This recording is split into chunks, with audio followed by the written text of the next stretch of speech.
Thank you so much for inviting me to give this talk. We are going to talk about thixotropy. I'm sure more than 90% of people don't know what thixotropy is, so why not?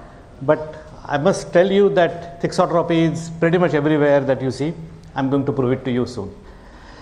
So before that, over past more than 2 decades now, I'm at IIT Kanpur. Various funding agencies have supported me, so I must acknowledge them.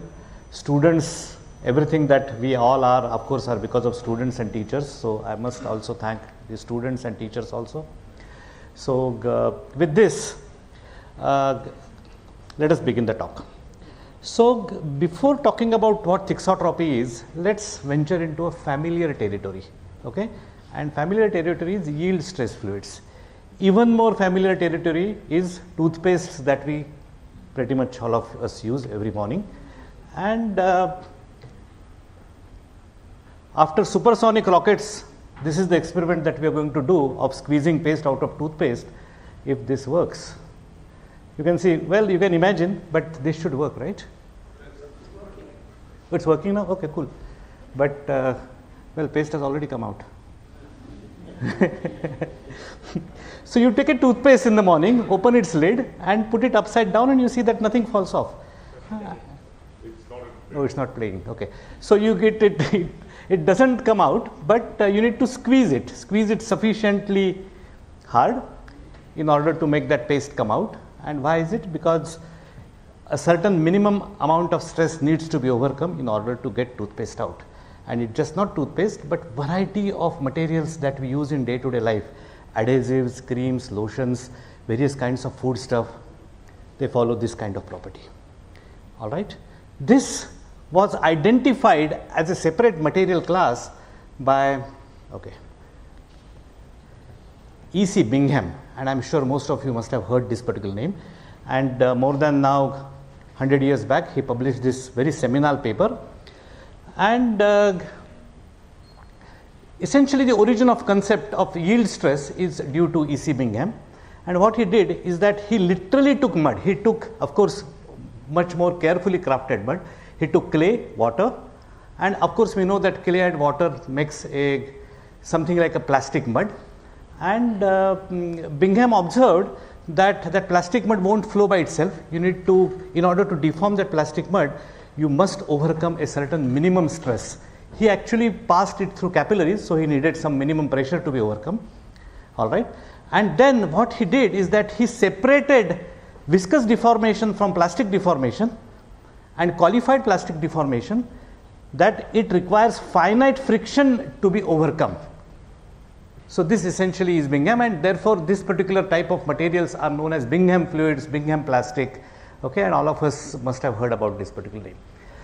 Mathematically speaking, we'll go to mathematics in a moment, but if you plot shear stress on vertical axis and shear rate on horizontal axis, then typically a Newtonian fluid behaves in this fashion. So Newtonian fluid behaves in this fashion, all right. However, for Bingham type of material, the yield stress materials that we talk about, a certain minimum stress needs to be overcome in order to induce flow in this particular material, all right. And this is represented very straightforward way. So viscosity is infinity until that stress is overcome, and then viscosity becomes finite after that stress has crossed, all right, and then material starts flowing. Around 100 years back, Herschel Bulkley proposed another variant of this particular model, wherein Bingham fluid or Bingham model, which shows weakly shear thinning after yielding. Herschel Bulkley proposed strongly shear thinning system, where they added this mu, where if mu is constant, then you have Bingham. If this m and n are of course not constant, then you have actually this Herschel Bulkley fluid. And it turns out that all these toothpastes and various kinds of yield stress fluids that we come across in day-to-day life are beautifully modeled by this Herschel Bulkley fluid. All right. So far so good. So we are talking about yield stress fluids, which we see in our day-to-day life. More so we see them in industrial life. All right. So this is yield stress. Now let's come to thixotropy. Thixotropy was The term thixotropy was introduced in 1938 by this German person whose name is difficult to pronounce, Fräulein Delitzsch, but the origin of the concept was given by Peter Fee in 1927. It essentially has two components. It's a Greek word, thixis and trepo. It's a material that changes upon shaking. Okay, that is what actually it means, which means that you have a soft solid like material, you shake it and it becomes fluid. You keep it for a while, it again becomes solid. This is thixotropy. Okay, and it's a very fascinating, the classes of material that you see are very fascinating, and what we are going to do is that in this particular small lecture, I am going to take you through variety of different shades where thixotropy manifests. Okay, all the experiments pretty much are done in my lab. All right. So thixotropy is continuous decrease in apparent viscosity under time, with time, under shear, under shaking, viscosity decreases, it becomes fluid, and subsequent recovery of viscosity when flow is discontinued. When you keep it still, it recovers and you get back the soft solid. All right.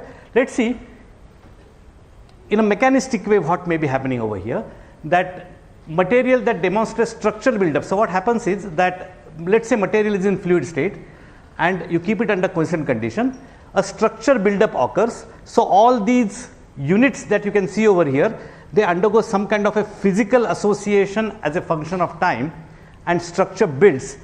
Structure means it has capacity to store energy. Capacity to store energy means structure is becoming more and more elastic. So you essentially go from liquid to a soft solid like a behavior. You apply shear, you shake it, the structure essentially breaks down and you get the liquid back. All right. So this is essentially the mechanistic picture associated with thixotropy, and let's see an example wherein we use this aqueous dispersion of laponite. Laponite is a 30 nanometer disc like clay particle. It's a synthetic clay. You can do it with natural clays also, and this particular clay has negative face, it has positive edge. Okay, means the face has negative charges, edge has positive charges, and when you disperse it in water, it forms this beautiful house of cards structure. All right. Now we are talking about 3.58% roughly laponite dispersion.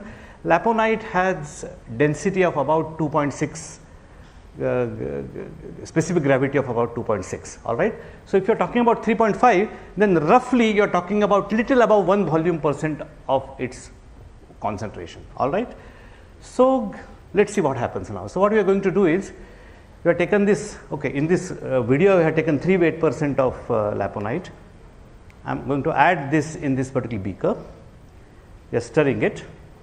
After stirring, because of this white powder of laponite has been added, the mixture becomes hazy. As a function of time, that haze disappears and mixture becomes so clear that if I have kept laponite dispersion in one beaker and pure water in another beaker, you will not be able to make out the difference. All right. You remove the stirrer, pour that particular material which is still in liquid state in a vial, and after a while it has more than 98 volume % of water. It supports its weight. All right. So those tiny clay particles have essentially beautifully spanned the whole space, and it has essentially, it supports its weight. This particular system and various systems like this are used in pretty much all the household and personal care items that we use. All right. If you are using lotion, if you are using any pharmaceutical cream, may not be laponite, but some or other type of clay or these agents which are thixotropy controls. If you talk to somebody in, let's say, Unilever or Procter & Gamble or ITC or L'Oreal, and if you say thixotropy control agents, then they will tell you some 10-15 agents. All right. So it is one of them. Now I am going to take the same material, but now we are talking about little slightly lesser concentration. And now we have already formed this particular material, it is already in vial, it is already supporting its weight. So let us see what happens. And it is 2.8 weight %, so it is just little above 1 volume %. Each sample behaves like a solid.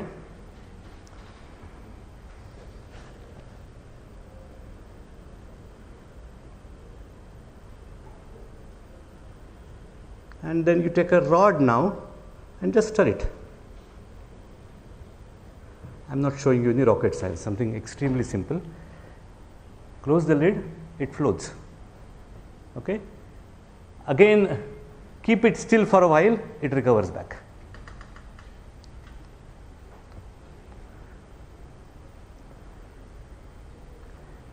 By the way, means although everything seems to be very simple, over last 2 decades, more than 50 PRLs must have published on this particular topic. Okay, so it's a very profound topic in itself, although these experiments are very simple. All right. Okay, so this is okay. So what's happening? Again, it's very simple. Let's say you are rapidly kind of shearing the material at very high stress. You drop the stress. When you drop the stress, material has ability to build structure, its viscosity increases. When its viscosity increases, shear rate decreases. On the other hand, you have rapidly again you have applied some stress, now you have increased the stress, because of which there is structural destruction, viscosity decreases, and since viscosity is decreasing, your shear rate is increasing. This is the simple phenomenon of thixotropy. All right. Now what happens is that now let's take a material, all right. You are shearing it at very high stress and you wait for a certain period of time. Okay, for these experiments that has been done. Again, this is laponite dispersion, slightly higher concentration, and then you subject it for this history, you subject it at different values of stresses. There is a threshold stress below which the structure destruction occurs. There is a threshold stress above which structural buildup occurs. All right. When structural destruction occurs, you have for all those stresses shear rate increases and it reaches a plateau value. This is steady shear flow. All those stresses below which structural buildup occurs, shear rate eventually goes to 0 and material becomes solid even though it is subjected to a stress. Okay. This particular behavior is known as viscosity bifurcation. All right. Keep in mind that this is shear rate. Stress divided by shear rate is viscosity. This simply means that there is a threshold stress which is mentioned over here as 7 Pascal.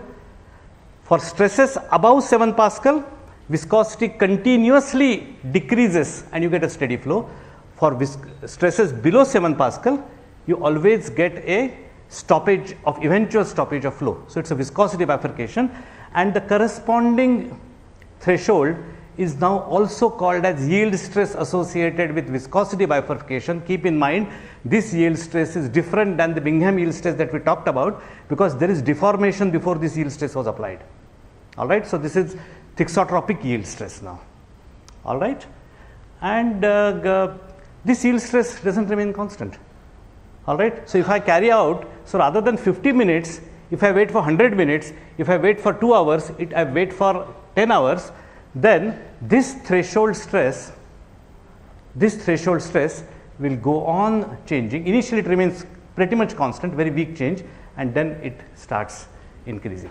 Okay. So viscosity bifurcation, but time dependent yield stress. Okay. The material is restructured in such a fashion that the yield stress is increasing as a function of time.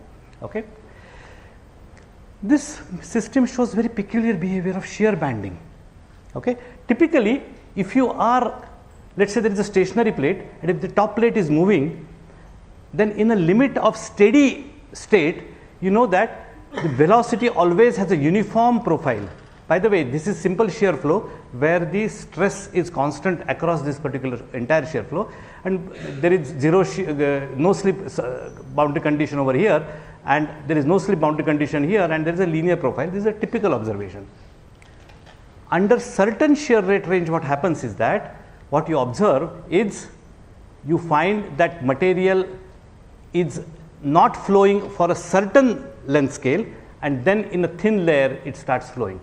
These results are not from my group, but these are again on clay suspension group. You can see that closer to the wall there is no velocity here, but there is velocity in this tiny region, although the stress is constant. Stress for this as well as this is constant. All right, a very peculiar behavior. If you are using such material in industrial setup, this is an extremely important situation, because industrial setup means heat transfer is occurring, mass transfer is occurring. You have a certain plug over here and certain part is flowing. You must know how to control that. All right. So although these are very interesting physical behaviors, they have very serious industrial implications. Stress relaxation. Well, my talk is last, but I'll still complete in time. So what you do is now is that you, let's say continuous shear is going on and you stop that continuous shear. All right, continuous flow is going on and you stop continuous flow. When that continuous flow stops, obviously stress in material relaxes. All right, but in this class of material, the relaxation of stress may not be complete. Okay, it may lead to residual stress. Again, residual stress is another shade of this particular thixotropic material. Recently, just this year, we observed this very phenomenal kind of observation, and that is stress decreases and then it again starts increasing. I could not publish this result because people told me that it violates second law of thermodynamics. So we had to first prove that it doesn't, and then we had to show that, well, this indeed is a real physical behavior. First stress first decreases and then starts increasing. Another shade of thixotropy. Okay, so origin of yields. Okay, since we are pressed with time, let me just say, so bottom line is that what differentiates between the yield stress fluid and thixotropic fluid? Keep in mind that both the kinds of fluids are out of thermodynamic equilibrium fluids.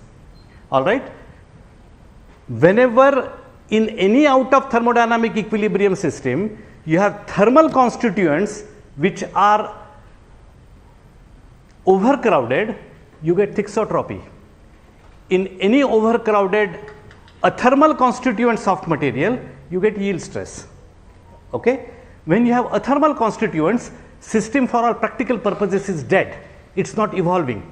All right? But in thixotropic materials, since you have thermal constituents and system is out of equilibrium, it has no chance. Thermodynamic compulsions will make it evolve as a function of time. So as a function of time, evolution means structural buildup. Under shear, destruction of that structure means you are getting this reduction in viscosity. Okay? So that essentially differentiates thixotropy and yield stress, regular yield stress fluids. And as far as their modeling is concerned, you consider something like a simple lambda parameter. So this is a phenomenological modeling. Lambda is a conceptual dimensionless measure of structure. And then what you say is that rate of change of that structure, conceptual dimensionless measure, it has two terms: thermal motion induced built up, shear induced breakdown. In addition to this, you have this lambda, which is measure of structure. You relate it to a certain property of your constitutive equation, like viscosity over here. If you are talking about viscoelastic material, then you have to take modulus along with it, and then you have a constitutive equation. You add these three things, which we do in a very simple setup. I will not go through these equations again. We get these types of curves. So for certain cases, we get monotonic curve, non-interesting, boring curves, typical Newtonian counterparts. Then we get, in some cases, we get this constant plateau over here. They resemble yield stress fluids, but the amazing thing is that in certain cases we get this negative slope in the limit of low shear rates. This negative slope is the one that makes all the wonders. And this negative slope, so if we have that negative slope embedded in your modeling approach, it essentially predicts all the shades of thixotropy that we talked about. All right. So if you are in this particular region, then material, so when there is a stress shear rate negative slope, it cannot sustain steady flow. Material bifurcates in two regions. One region remains stationary, other region flows with this particular shear rate, and you get shear banding. And we also do pressure flow with this, and what we observe is that when we apply shear rate in this particular region, we again get pressure fluctuations. Now I just want to leave with one thought over here, that negative slope in the limit of low shear rates is a transport property. It's a material's constitutive property.